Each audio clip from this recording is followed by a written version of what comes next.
Bueno, pues entonces vamos a empezar con esta charla que les tengo preparada, que la he titulado así, cómo ganarle a la vida lecciones de quirófano.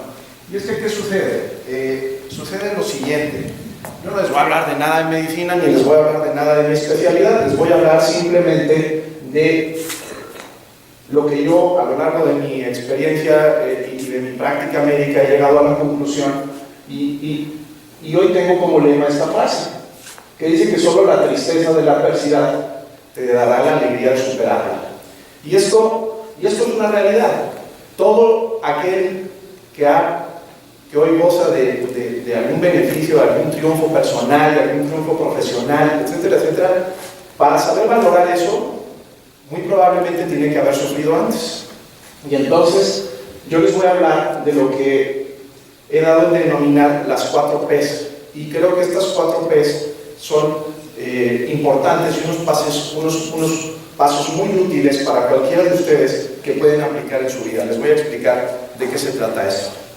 Nosotros en quirófano, en mi especialidad, yo me dedico a la cirugía cardiotorácica, y pues a veces tenemos pacientes muy graves. Lo que mayormente hacemos son tumores, es cáncer de pulmón, de esófago, de tráquea, etc. Y a veces tenemos enfermos realmente graves, realmente enfermos donde tenemos que estar muy concentrados, enfermos que sangran mucho, enfermos que están en riesgo de perder la vida en quirófano, y son momentos en los que tú tienes que estar pues muy concentrado, muy preparado, que tu equipo alrededor esté en sintonía contigo y que todos estén trabajando en armonía para que las cosas salgan bien. Aquí es muy importante que el jefe de ese equipo, en un quirófano siempre el jefe es el cirujano, tenga una comunicación muy fluida con su equipo, y que esta comunicación sea detallada, veraz, que tu equipo sepa lo que van a hacer realmente, cuáles son las expectativas para ese enfermo, cuáles pueden ser las posibles complicaciones si eso no se hace bien, porque eso se va a traducir en que tu equipo va a estar mucho más tranquilo, va a estar relajado, te van a tener confianza, van a trabajar en un ambiente distendido, y entonces el equipo va a ser cooperador. Si todo esto funciona en armonía, entonces muy probablemente el enfermo salga adelante. Y entonces aquí es cuando entramos de lleno al tema, en el tema del que yo les quiero platicar, que es la resiliencia. ¿Alguien de los presentes sabe qué es la resiliencia? Levante la mano. A ver, ¿qué es? Lo podría traducir como volver a levantarse después de caerse. Bueno, a ver, un acercamiento. A ver, ¿quién tiene otra opinión? ¿Quién tiene otra opinión de la resiliencia? ¿Alguien sabe? A ver acá. Digo, es parecido a lo que él dijo. Sí. Lo más que nada es quedar a fondo y encontrar una manera de levantarte de una mejor manera y quedar mejor de lo que estabas antes. Bien, bien. Bueno, pues en parte tienen razón. Esa resiliencia, esa palabra que incluso a veces es complicado pronunciar, si ustedes revisan el diccionario de la Real Academia Española de la Lengua, pues van a encontrar que dice que es la capacidad de adaptación de un ser vivo frente a un agente perturbador o un estado o situación adversa. Esta es la acepción que hoy aparece en el diccionario, pero en realidad la resiliencia viene del terreno de la física. ¿Por qué de la física? Porque es una palabra que se utilizaba comúnmente para describir la capacidad que tienen los metales para sufrir cambios de temperatura, cambios de golpes, etc. Y que esas cosas, esos agentes perturbadores, no cambiaran su forma. Entonces, de ahí viene, de ese campo de la física, se adopta el término resiliencia para muchísimas otras cosas que hoy están muy de moda. Incluso hay quien habla de la resiliencia financiera. Ustedes porque no son economistas, pero hoy el término de resiliencia financiera está súper de moda. ¿Qué sucede con la resiliencia financiera? Pues que sale Trump, por ejemplo, y dice no sé cuántas barbaridades que podrían afectar a la bolsa de Nueva York. Y la resiliencia financiera tiene que ver con la capacidad de la bolsa de Nueva York a resistir las tonterías y todas las cosas que pueda decir Trump en un foro y salir adelante y no caer e incluso mejorar su puntuación. Entonces, esta resiliencia, lo que ustedes decían, viene muy ligado a esta segunda palabra, que es la longanimidad. Seguro algunos de ustedes ni siquiera habían oído nunca hablar de esta palabra. La longanimidad va muy de la mano de la resiliencia. ¿Por qué? Porque significa que es la grandeza y constancia del ánimo en las adversidades. Y como les voy a platicar en los siguientes minutos, la actitud lo es todo. Cuando ustedes quieran emprender un proyecto y ser exitosos en ese proyecto, les van a hacer falta dos cosas fundamentales, tres cosas fundamentales: conocimiento, la oportunidad y la actitud. De esas tres cosas, la más fácil de tener es el conocimiento. Pues ustedes se pueden preparar, hacer una carrera, hacer un MBA, hacer un doctorado, etc. Entonces tienen la preparación. Pero la oportunidad puede o no surgir. Si surge, fantástico. Conocimiento más oportunidad suman. Pero si ustedes, además de conocimiento y oportunidad, tienen actitud, conocimiento y oportunidad, 1 más 1, 2. Si le suman la actitud no es sumatoria, es multiplicadora. Entonces, si ustedes tienen actitud y conocimiento y además actitud, no va a ser 1 más 1 más 1, 3. Va a ser multiplicador y puede ser mucho más. Y de esto tiene que ver la longanimidad, ¿ok? De la actitud que ustedes tengan ante la vida. Y esas personas que sufren y que tienen tolerancia a la frustración y que si tienen un proyecto que fracasa, emprenden otro, esas son las personas resilientes. Y las personas resilientes tienen todas estas cualidades que ustedes pueden ver aquí. Se conocen mejor, son creativos, tenaces, se rodean de gente amable, suelen tener sentido del humor, etc. Una cantidad de cualidades muy importantes para poder convivir en la sociedad. Y esto no crean que es un rollo filosófico que nada más tiene que ver con que alguien te cuente cómo debes de ser y que ya saben, ahora están muy de moda, seguro habrán escuchado estas pseudo, no me gusta utilizar la palabra sectas, pero de estos grupos hoy en día que dan clases de coaching y de no sé qué, y que lo único que hacen es abusar de la gente que tiene una baja autoestima o una baja preparación. Esto tiene un trasfondo realmente fisiológico. Luciana D'Alessio es una neuropsiquiatra argentina que estudió muy bien, no pretendo que se aprendan este esquema, pero estudió muy bien lo que son los intercambios de neurotransmisores a nivel cerebral, y ella descubrió perfectamente que los enfermos deprimidos, que los enfermos con baja autoestima tienen una deficiencia en ese intercambio de neurotransmisores muy importante. Entonces, no crean que todo está en lo que tú puedas creer o entender. También tiene que ver mucho el estado fisiológico de tu cerebro. Y aquí en México, en el Instituto Nacional de Psiquiatría, la doctora Brisa Giselle hizo unos estudios muy interesantes donde se comprobó que la gente sufre estrés. ¿Ustedes sufren estrés? Sí. Todo el mundo sufrimos estrés, ¿están de acuerdo? En algún momento el tráfico, un problema, tu mamá te regañó, te peleaste con el novio, etc. Todo el mundo tiene estrés. Entonces, cuando tú estás normal, que no estás estresado, a eso se le llama que estás en alostosis. Quiere decir que tu cerebro está trabajando así, en esta línea. Cuando tú presentas estrés, ese nivel de neurotransmisores que acaban de ver en la diapositiva anterior se disparan. Adrenalina, noradrenalina, dopamina, serotonina, un montón de neurotransmisores se disparan y entonces caes en lo que se llama un exceso de lo que dice aquí carga alostótica, ¿sí? Esos sujetos que están constantemente estresados con esa carga alostótica elevada, ¿qué sucede? Van a tener repercusiones fisiológicas. El estrés tiene mucho que ver con las enfermedades. Yo les pongo siempre el ejemplo de un guardaespaldas. Ustedes seguro conocen gente que tiene guardaespaldas, o ustedes mismos quizás tienen guardaespaldas. Esta gente tiene que estar constantemente alerta, tienen que estar vigilando que no pase nada, que todo esté controlado alrededor, etc. Es gente que vive con una carga alostótica muy importante. y eso es perjudicial para la salud, como les voy a enseñar ahorita. Cuando ustedes tienen un disgusto, sube su carga alostótica, lo normal es que después se les pasa el disgusto, regresan a la alostosis. Eso es lo normal, ¿sí? Eso es lo normal. Pero ¿qué sucede con la gente que se queda con una carga alostótica importante? Van a desarrollar hipertensión, inmunosupresión, osteoporosis, resistencia a la insulina, dislipidemia, coagulación, etc. ¿Sí?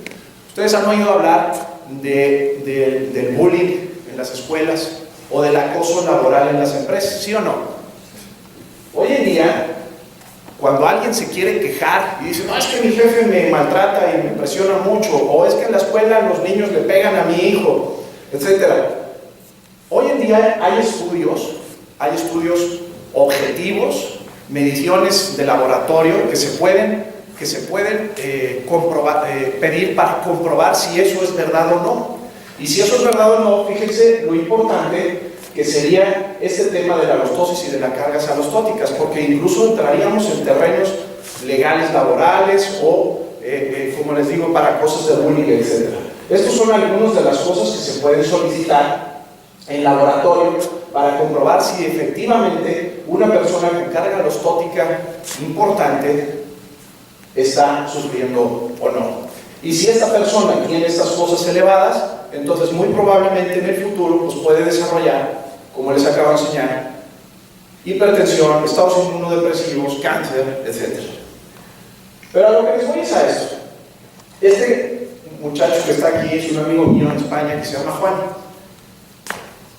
¿Por qué les pongo la foto de Juan? Porque él es un ejemplo de lo que es un sujeto que ha sufrido, les voy a platicar su historia, y que ha salido adelante.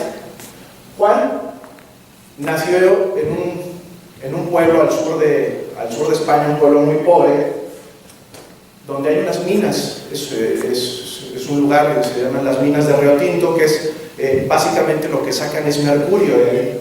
Su padre era obrero de esa mina y por el contacto con el mercurio murió muy joven y lo dejó a él huérfano junto con 3 de sus hermanas. Su madre, que era pues una señora pues, campesina y sin recursos, se vio en la tarea de sacar 4 hijos adelante.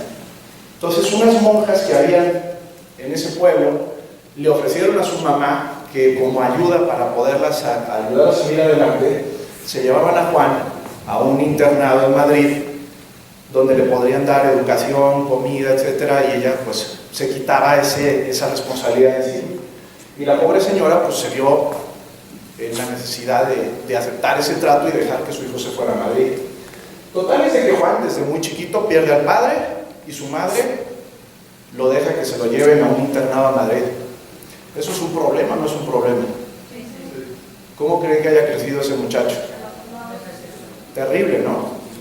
Bueno, pues lejos de ser terrible, este amigo mío fue saliendo adelante, estudió ahí con las monjas, iba y venía su mamá a verlo de repente, las veces que podía, pero el tipo salió adelante. Y a mí pongo siempre su ejemplo porque me encanta a lo que este tipo dedicó su vida. Hoy en día este muchacho tiene una planta de reciclaje de basura. Entonces, un tipo que salió de la nada, un tipo que sufrió el estar abandonado entre comillas por su madre, huérfano de padre, salió adelante. Puso una recicladora de basura. Y este es el tema, ¿no? Lo que yo les quiero decir. Cómo la vida es así. Alguien que trata basura, hoy esa basura la convierte en combustible. De algo muy malo sacó algo muy bueno. De algo muy malo, de una experiencia terrible que era haberse quedado sin padres a tan temprana edad, él ha sabido salir adelante, ser una persona de provecho. Hoy su madre vive con él, ya una mujer muy anciana, vive con él, y para mí es un caso de éxito muy importante. Él enfrentó una adversidad. ¿O quién cree alguno de ustedes que eso no, lo que le sucedió a él no era una situación de adversidad? Sí lo fue, ¿no? Entonces, ¿cómo de la adversidad se puede sacar cosas provechosas? Por eso siempre les digo que, claro, pues el sol sale para todos y no se deben de desanimar ante las situaciones adversas. la gráfica de la Organización Mundial de la Salud del número de enfermos que mueren cada año por los diversos tumores en el planeta. Como pueden ver ustedes, el número 1 es el cáncer de pulmón. Hoy por hoy, el tumor que más personas mata en el mundo es el cáncer de pulmón. Fíjense ustedes, en segundo lugar está la mama, el colon, el páncreas, el estómago, etc. Pero ninguno de ellos le llega al cáncer de pulmón. Entonces, durante estos 15 años que yo me he dedicado a esta especialidad, pues este es el tema que veo cada día. Y sin yo ser ni tanatólogo, ni psicólogo, y mucho menos psiquiatra, ni tener una formación académica como tal, pero el día a día, el estar en la trinchera con el paciente enfermo oncológico, con la familia que sufre muchísimo alrededor del enfermo, pues hemos ido aprendiendo algunas cosas que son de las que hoy en día intentamos orientar a la familia. Porque cuando tú les das una mala noticia, les dices, tienes cáncer, y estás en el estadio 3 o en el 4, la pregunta siguiente que viene siempre es, doctor, ¿y cuánto me queda? Esa es la pregunta que te hace todo el mundo.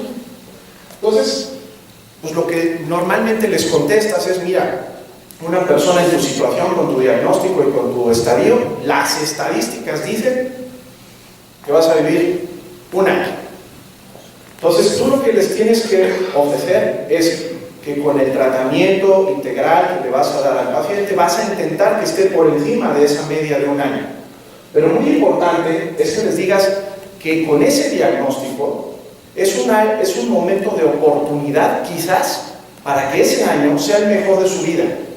Porque mucha gente, todos nosotros vivimos a un ritmo muy acelerado, no nos damos cuenta de lo que pasa, todos estamos en el día a día y no nos damos muchas veces cuenta de las cosas importantes. Entonces yo siempre les digo que ese momento, ese punto de inflexión en su vida donde les reciben un diagnóstico terrible, intenten afrontarlo con optimismo, porque a lo mejor es el área de oportunidad que van a encontrar.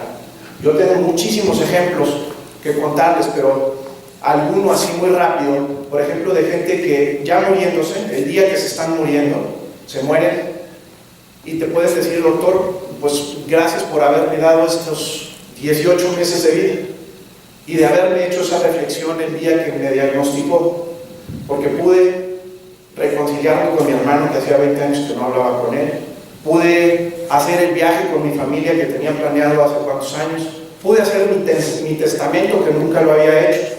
Entonces, ese punto de inflexión hay que atacarlo con optimismo, porque del optimismo se van a desprender dos cosas muy importantes, que es la resistencia anímica a ese momento adverso y esa flexibilidad. Les pongo el ejemplo. Sí, yo estoy muy optimista porque me van a empezar a dar mi quimio la semana que viene y puedo aguantar la quimio, pero después de la quimio me vienen los efectos secundarios. Entonces hay que tener esa flexibilidad de decir, bueno, ahora ya me caen los efectos secundarios, pero los voy a superar, los voy a agarrar con ganas porque sé que esto es para mi bien. Entonces, de la resistencia y de la flexibilidad es de donde viene realmente la resiliencia. Y si ustedes, como personas, como enfermos, pueden adoptar su diagnóstico con optimismo, ese tiempo que les quede van a ser de su vida mucho más feliz. Y la gente que está alrededor de ustedes lo verá y la felicidad se contagia, el optimismo se contagia, la amargura se contagia, todos los estados de ánimo se contagian, de tal suerte que ustedes intenten siempre afrontar la vida con optimismo. Y ahora yo les voy a contar lo de las 4 P's, que para mí pues es una fórmula muy fácil, una mnemotecnia muy sencilla de cómo pueden afrontar ustedes sus problemas. ¿Sí? ¿Por qué? Porque no hay nada más común y corriente en el ser humano que tengamos problemas. Todos los que están aquí tienen problemas, toda esta multitud tiene problemas, el problema vive con nosotros. Entonces lo tenemos que adoptar como una cosa común y corriente, como una cosa cotidiana que nosotros vamos a tener que solventar todo el día. Les pongo el ejemplo. Acuérdense, mi amigo Juan, ¿tuvo o no tuvo problemas? Tuvo problemas. En el segundo libro de Quijote de la Mancha hay una estrofa, un párrafo donde Sancho le habla de esta situación a Don Quijote, y Don Quijote claramente lo anima a seguir adelante. Sancho como que se quiere ya retirar de las locuras que hacía el hidalgo, y es el hidalgo el que lo anima a seguir adelante, porque le dice que de la adversidad nace la fortaleza. Y entonces así es como nosotros tenemos que intentar vivir. Vean ustedes esta pareja de gente mayor, todo el mundo quisiera llegar a esa edad, pues así de felices, ¿no? Se ven sanos, se ven saludables, vemos ahí con una canasta de fruta, un paisaje natural muy padre. Todo el mundo cree que así va a llegar a la vejez, pero la realidad es muy diferente. Algunos llegan así, pero muchos no lo consiguen. Y yo les quiero hablar, por ejemplo, de algún caso real. Este es un paciente mío que tuvimos hace un par de años, se llamaba Héctor, tuvo un cáncer de tráquea. Este muchacho tuvo un cáncer de tráquea y evidentemente acabó falleciendo.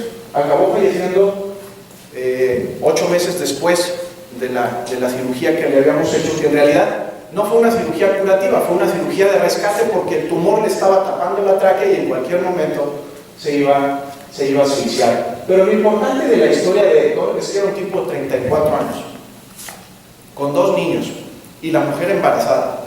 El tipo tenía un optimismo, se quiso, algunos médicos le ofrecieron, no, mira, pues tu enfermedad es terminal, ya mejor no te hagas nada, o te ponemos un stent para que ahí vayas jalando. Pero el tipo tenía el optimismo y la motivación para seguir adelante, para poder luchar, porque su objetivo, él sabía que se iba a morir, pero su objetivo era por lo menos asistir al nacimiento de su tercer hijo. Entonces lo operamos para eso, y el tipo, con su optimismo y la ayuda de sus familiares, logró encontrar en ese diagnóstico terrible, en esa sentencia de muerte, una motivación para hacer de ese periodo de tiempo un tiempo muy agradable, un tiempo donde afincó sus lazos familiares con sus amigos, etc. Y esto es muy importante. Hay un psicólogo español que trabaja en la Universidad de Nueva York, que se llama Rojas Marcos, que dice que los problemas psicológicos, los problemas afectivos siempre se llevan mejor con los lazos interpersonales. Si tú tienes conexiones afectivas potentes, seguramente vas a llevar tu problema mejor. Y esto es muy importante porque cuando yo me siento con un enfermo que tiene cáncer, yo no me siento y platico solo con el enfermo, me gusta que venga toda su familia. Yo siempre les pido que traigan a su círculo más cercano, a su mamá, a su esposa, a sus hijos, etc. Me gusta hablar con todos y conocer cómo está la dinámica familiar, porque es ahí donde tú vas a poder incidir o dar el consejo que tú sientas que es el más apropiado. Acuérdense que cuando tenemos un enfermo oncológico, a veces los que más sufren son los que están alrededor. No es el propio enfermo. Muchas veces el enfermo es el que más fortaleza tiene. Los que más sufren es la gente que está alrededor. Entonces, hablar con todos ellos hace que esas conexiones afectivas entre paciente y familia se fortalezcan y que todo surta un mejor efecto. Dice la psicología positiva que siempre hay que tener esperanza y que la esperanza, oye, es que me dijo que me quedan 8 meses de vida, ¿cuál esperanza? No, bueno, en esos 8 meses de vida tú puedes hacer muchas cosas. Tienes que cambiar tu percepción negativa y ver las cosas positivas que puedes hacer en esos 8 meses. A lo mejor en 8 meses haces mucho más que en los últimos 30. Y eso es lo que tú tienes que descubrir. Cambiar la percepción de ti mismo y decir, estoy enfermo, pero puedo hacer las cosas bien y salir adelante. Entonces, cuando yo tengo esos enfermos, yo siempre les pido una cosa. Les digo, mira, si lo quieres compartir conmigo, que bueno, te lo agradezco, pero si no, hazlo para ti solito. Cuando un enfermo ya se va a morir, o tienes ese pronóstico tan negativo, yo siempre le digo, cuando llegues a tu casa, en una hoja en blanco, pon una raya en medio y hazme 2 listas. En la primera lista me vas a poner todo esto. ¿De qué estás orgulloso? ¿Qué hiciste bien en la vida? ¿Qué legado crees que le dejas a este mundo? ¿Fuiste bueno en tu familia, en tu trabajo, con tu gente, con tus subordinados, etcétera? ¿Estás satisfecho contigo mismo? Todas esas me lo pones en un lado. Y en el otro lado, en la otra columna, me vas a poner todo lo contrario. ¿De qué te sientes avergonzado? ¿Qué hiciste mal? ¿A quién le hiciste daño? ¿Con quién no te llevas bien y te gustaría reconciliarte? ¿Cuáles son tus pendientes? Quizás quieres hacer un viaje con tu familia, quizás necesitas hacer tu testamento. Todo eso quiero que me lo pongas en otro lado. Doctor, pero es que me dio 8 meses de vida. Y dije, 8 meses es lo que dice el promedio. Y en esos 8 meses tú tienes que sacar todos estos pendientes. Y si lo sacas, lo que tendrás es paz interna. A mí me ha tocado, como les digo, asistir a algunos enfermos que están moribundos o que mueren horas después. Hay enfermos que están ansiosos, aguerridos, que no se quieren morir, que tienen ganas de vivir, etc. Generalmente esos enfermos son los que tienen esta lista sin resolver. En cambio, el enfermo que está tranquilo en su cama, que ya vivió, que hizo todo lo que tenía que hacer, normalmente es el enfermo que se muere tranquilo y en paz. Todos los presentes aquí nos vamos a morir, nadie se va a quedar para contar. Entonces yo los animo a que hoy que ustedes no tienen ninguna enfermedad terminal, vayan haciendo esta lista, vayan marcando sus prioridades y vayan fijando tiempos para irlos cumpliendo, porque la muerte no avisa. Yo siempre digo que tener un cáncer es una suerte gigante, porque tienes la oportunidad de planear. Oiga, doctor, me dio 1 año de vida. Bueno, pues tienes 1 año de vida para planear. Pero ¿cuánta gente la muerte le llega sin avisar? Y se da con todos estos pendientes. Entonces, este es el mensaje. Tienen que tener sus prioridades y sus tiempos fijados para que si algún día esto les ocurre, no los agarre por sorpresa. Ya hablamos de la primera P, que son los problemas. Pero la segunda P es pensar. Pensar cómo puedo solucionar mi problema. Y me encanta el ejemplo de este sujeto que ven aquí. Es un periodista que ganó el Pulitzer hace algunos años, se llama Ron Suskind. Y este señor tuvo un problema muy serio. Este periodista muy afamado, como les digo, ganó el Pulitzer, tuvo un hijo con autismo. Entonces, pues imagínense, tener un hijo con autismo pues es un problema muy serio. Pero él, muy observador, se dio cuenta que su hijo se comunicaba con él a través de frases de La Sirenita. Lo único que decía el niño eran frases de La Sirenita, que veía mucho. Entonces este sujeto acepta su problema, comienza a pensar cómo resolverlo y dice, caray, si le gustó La Sirenita, y le empezó a poner todas las películas de Disney. Gracias a las películas de Disney, el niño aprende una serie de frases con las que comienza a ser relativamente normal para su intercambio social con las personas. Este señor que se da a la tarea de sacar a su hijo adelante, quiero que sepan que hoy ya no es periodista, se dedica a dar pláticas por todo el mundo, y su hijo trabaja en Hollywood en la producción de la Metro Goldwyn Mayer. Entonces vean cómo de un problema terrible el tipo piensa cómo lo puede sacar, saca a su hijo adelante, y su hijo hoy con una discapacidad es un tipo, como les digo, un engrane útil a la maquinaria social a la que todos pertenecemos. Cuando ustedes tengan un problema, vean esta cajonera. Cuando ustedes tengan un problema, piensen cómo lo van a resolver, pero intenten no contaminar sus otras facetas de la vida. El típico que el jefe lo regañó en el trabajo y llega y se enoja y le grita a su esposa y le grita a sus hijos o le grita a sus subordinados. Eso no está bien. Ustedes intenten que esta cajonera no contamine el problema de un cajón al otro. Eso será muy importante para que ustedes puedan pensar de manera objetiva en el problema que quieren solucionar. Y cuando ustedes tengan ya pensado cuál es su problema y cómo lo quieren solucionar, dense una pausa y vuélvanlo a repensar a ver si ese es el camino que ustedes creen que es el apropiado. Y entonces ahí tenemos ya las dos P's, la de el problema y la del pensamiento. Entonces la tercera P es la puesta en marcha. Ya sabes cuál es tu problema, ya sabes cómo lo quieres tratar, ahora ponlo en marcha. El poner en marcha un plan que tú ideaste es muy positivo porque te da control interno de ti mismo. El que yo entre a quirófano y diga, mira, voy a pegar por aquí, le voy a hacer así, si tengo este problema, tengo esta pinza preparada, etc. Eso me da control de mí mismo, me da autocontrol y eso hace que yo me sienta seguro de mí mismo y que mi autoestima se eleve. Es importante, un tipo optimista tiene que tener autoestima. Y si tú tienes autoestima, seguramente vas a tener decisiones correctas. Y como ven aquí el círculo, da vueltas. Si tú estás satisfecho con el plan y te funcionó tu plan, este control interno se alimenta constantemente y tú serás un tipo que aprendas a estar optimista y en buen estado. Pero ¿cuál es la cuarta P? La cuarta P es esta, la persistencia. A mí me gusta mucho leer libros de biografías de gente normalmente que tiene un libro, pues es que algo ha hecho bien en la vida, ¿no?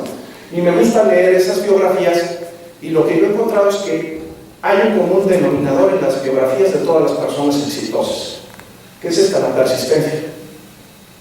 Puede ser incluso no muy brillante, puede ser tener una discapacidad, puede ser muy feo.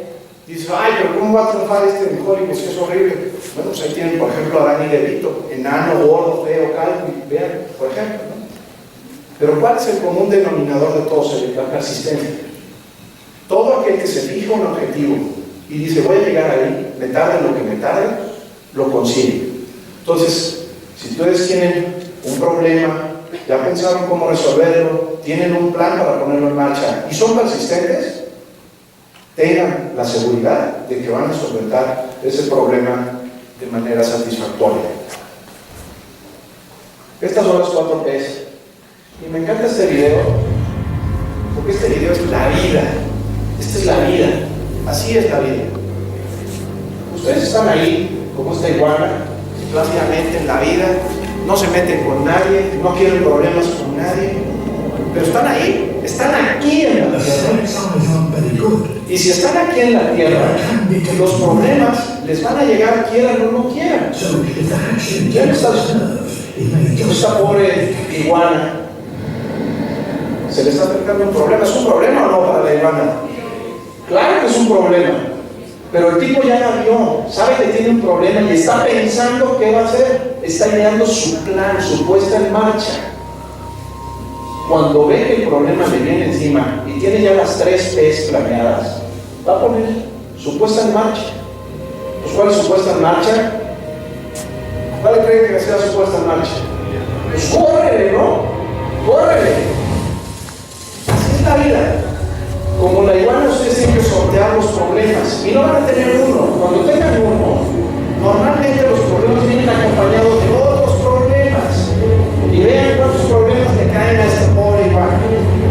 La vida es así, llena de problemas constantemente. Y cuando ustedes creen que ya se los cargó la fregada, tienen un objetivo muy claro, que es librar ese problema, persistir. Porque si ustedes persisten, se escaparán y podrán sortear su problema. Y lo más importante de todo, no perder el objetivo que tienen claro. Ustedes tienen que persistir en su objetivo y no dejar de trabajar en él. Porque si ustedes hacen eso, los problemas se están pasando, los están sorteando y al final el tipo sobrevive a su problema. ¿Sí? Esta es la vida. Así es la vida, como la vida de esta iguana.